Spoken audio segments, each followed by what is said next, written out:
बुढ़ा कंपनी ये सिर्फ तुआरे वास्ते है। बुढ़े वफादार होने, खिदमत करें, प्यार करें, चंगे होने, जवाना कोलो चंगे होने। जेरे आजकल दी नौजवान नस्ल है तां इन्हां कोलो बुढ़े बहुत लख ही से चंगे हैं।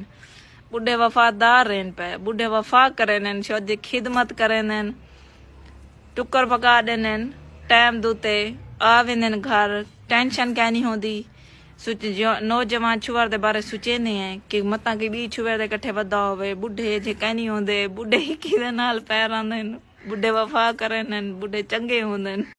थोड़ी देर अगर था ना धोवो ना, बुहारी ना दो तो उठी खड़दा ना आप काम करन। ये जे वफादार है बुढ़े, बुढ़े नस्ली बुढ़े होंदे, चंगे बुढ़े होंदे। बुढ़े ना शादी करे सो अपनी आबादी करे सो। बुढ़े ना शादी करके